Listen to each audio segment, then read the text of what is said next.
আসসালামু আলাইকুম রহমতুল্লাহি ওয়া বারাকাতুহু। সম্মানিত সুপ্রিয় দর্শক মণ্ডলী, আমি আমার চ্যানেলে অনেকগুলো ভিডিও দিয়েছি যৌন দুর্বলতার জন্য। আপনারা একে একে দেখতে পারেন, অনেকগুলো ভিডিও যৌন দুর্বলতার জন্য দিয়েছি। আজকের ওষুধটা হবে একটু ভিন্ন ধরনের। সেটা হলো কি, বাজিকরণ। এই বাজিকরণ মানে আপনার সঙ্গিনীর সাথে, আপনার পার্টনারের সাথে আপনি বাজি ধরে মিলন করতে পারবেন। এতে আপনার বীর্যপাত ধরে রাখতে পারবেন, আপনার বীর্যপাত হবে না।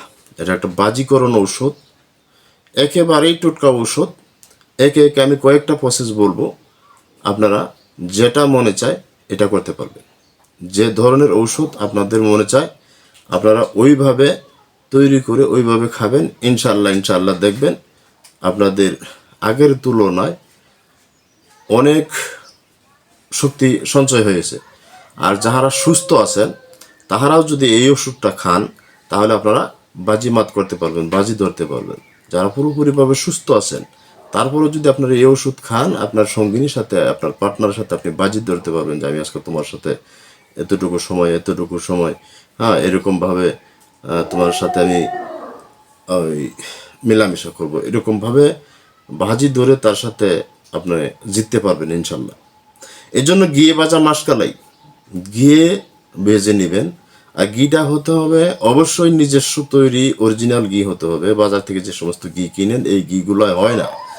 এই ঘিগুলোর ভিতরে ঝামেলা থাকে, যার পরিপ্রেক্ষিতে এই ঘিগুলোর দ্বারা হয় না। ঘিয়ে ভাজা মাসকালাই সুন্দর করে ঘি দিয়া ভেজে এটা চূর্ণ করে পরে গরুর দুধ দ্বারা সিদ্ধ করবেন। গরুর দুধ দ্বারা সিদ্ধ করে এরপরে এখানে দিবেন মধু। যখন হালুয়ার মতো হয়ে যাবে পরে কিছু মধু ঢেলে দিয়ে এটার পরিমাণ কতটুকু দিবেন, এখন পরিমাণটা আমি কেমনে বোঝাবো।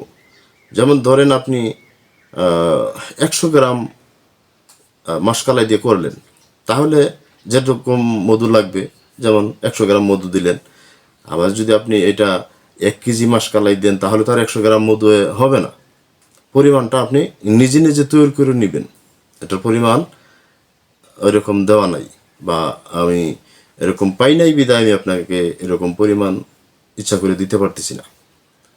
এইটা খাবেন আপনি, অত্যন্ত বীর্য বৃদ্ধি হবে। যাদের বীর্য নাই, যাদের বীর্য একেবারে কমে গেছে, পাতলা হয়ে গেছে, তাদের অত্যন্ত বীর্য বৃদ্ধি হবে। দ্বিতীয় নাম্বার ঔষধ হলো শতমূল।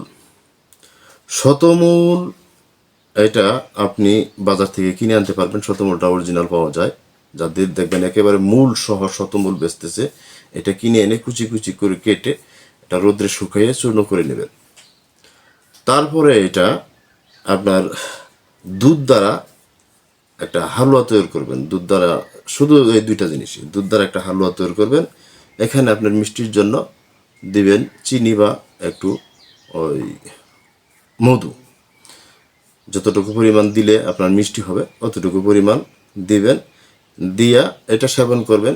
এটা হবে কি, ইন্দ্রিয় যাদের শৈথিল্য হয়ে গেছে, মানে দুর্বল হয়ে গেছে, কীভাবে বুঝাবো, মানে কি কয়, স্ট্রং হয় না, শক্তি হয় না, একটা এনার্জি ভিতরে আসে না। যখন শক্তি আসে তখন, মানে যখন শক্তির প্রয়োজন তখন আর শক্তি হয় না। আপনি দুর্বল, মানে আপনার উপরে সবল আছে কিন্তু ভিতরে দুর্বল হয়ে গেছে, এরকম যদি থাকে তাহলে আপনি এটা খাবেন। ইনশাল্লাহ ভিতর থেকে শক্তির সঞ্চয় হয়ে আসবে এবং এটা অত্যন্ত কার্যকারী এবং পাওয়ারফুল একটি ঔষধ। এরপরে 3 নাম্বার হলো শিমুল মূলের চূর্ণ। শিমুল মূল চূর্ণ, তালমূল চূর্ণ একত্রে ঘি আর দুধ, ঘি এবং দুধ এই দুইটা একসাথ করে হালুয়া তৈরি করতে হবে। ঘি এবং দুইটা একসাথ করে যদি হালুয়া তৈরি করেন তাহলে রতি শক্তি বৃদ্ধিপ্রাপ্ত হবে, অর্থাৎ আপনার স্থায়িত্বটা বেড়ে যাবে। আপনার যে আগে যেখানে 5 মিনিট স্থায়িত্ব ছিল, এখানে দেখবেন আপনি 10 মিনিট 15 মিনিট স্থায়িত্ব হয়ে গেছে। 5-এর জায়গায় 25 হয়ে যাবে।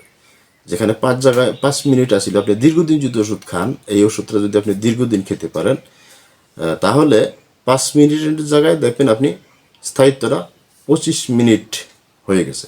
এজন্য 5 মিনিটের স্থায়িত্ব 25 মিনিট করার জন্য এই ওষুধ আপনি সেবন করুন, স্থায়িত্ব বৃদ্ধি করুন। এরপরে আরেকটা ওষুধ হলো কুমড়ো, ভূমিকুমড় বা ভূমিকুষ্মাণ্ড বা ভুঁইকুমড়া যেটাকে বলি, ভূমিকুষ্মাণ্ড বা ভুঁইকুমড়া বা ভূমিকুমড় আপনি যেভাবে চিনেন, আমি যে নামগুলো বললাম, 1 নম্বর হলো ভুঁইকুমড়া, ভূমিকুমড় বা ভূমিকুষ্মাণ্ড, এই 3টা নামের যে কোনো একটা আপনি চিনেন। তবে এই ভূমিকুমড়টা আপনি বাজার থেকে কিনবেন না। যদি বাজার থেকে কিনেন তাহলে বেশিরভাগ প্রতারিত হবেন, কারণ এখানে ওরা ভূমিকুমড় দেয় না, অন্য আলুর টুকরা দিয়ে দেয়, আপনি এটা পাবেন না। ভূমিকুমড়টা নিজে সংগ্রহ করার চেষ্টা করবেন। আর এটা 2 ধরনের হয়।